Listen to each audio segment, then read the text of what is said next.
से है। सीएम धामी ने की है राहत कार्यों की समीक्षा और जोशीमठ में चल रहे राहत कार्यों की समीक्षा की गई है। शिफ्ट किए गए परिवारों के लिए व्यवस्था की जाए, ये मुख्यमंत्री की तरफ से कहा गया है। पुनर्वास के लिए कितनी राशि की जरूरत आकलन करें अधिकारी, सभी बिंदुओं को ध्यान में रखकर किया जाए आकलन और जो लोग विस्थापित होंगे उनको स्वरोजगार से जोड़ने की योजना भी बने।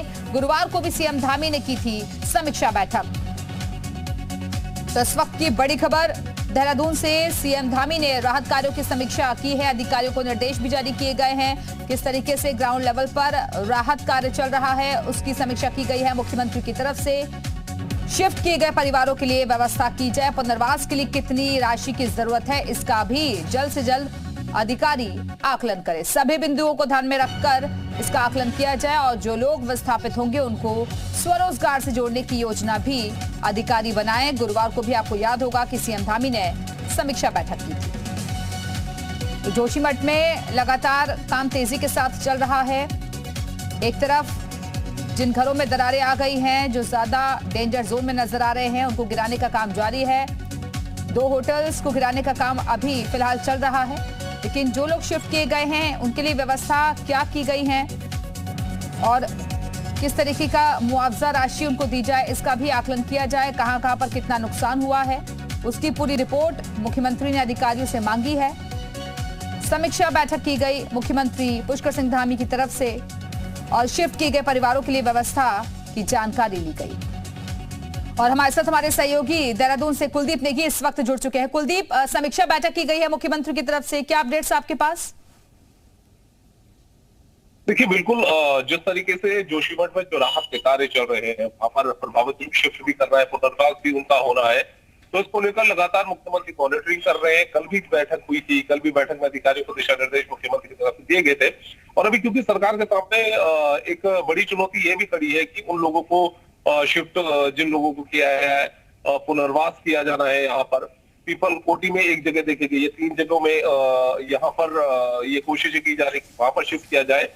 उनका जो सर्वे है वो सर्वे तो चल ही रहा है, लेकिन साथ ही में क्योंकि सर्दियों का मौसम है और ऐसे में दिक्कतें काफी रहती है, तो सरकार की तरफ से सबसे बड़ी ठीक है, मैं लौटूंगी आपके पास। इस बीच आपदा प्रबंधन सचिव रंजीत सिन्हा प्रेस कॉन्फ्रेंस कर रहे हैं, सीधे रुख करेंगे, देखेंगे उनका क्या विचार है। उनके भी वहाँ अगर लोग आते हैं पीपल कोटी में तो वहाँ स्थानीय लोगों से विचार विमर्श करना पड़ेगा, तो भी हमारे संज्ञान में है, उसके संबंधी लोगों से वार्ता करेंगे। जी सर, विस्थापित जो लोग किए जाने थे उनमें अगर प्रतिशत के रूप में अगर आपसे पूछें तो कितने % लोगों को अभी तक विस्थापित किया गया है?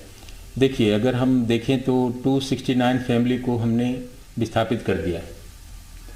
तो अभी मैं प्रतिशत में नहीं जाऊंगा, क्योंकि ये संख्या आप अगर मैं आज बोलूँ कल को कुछ चेंज होगी तो आपने कहा, आप ही कहेंगे कल आपने कुछ कही थी, तो इसमें मैं नहीं जाऊंगा।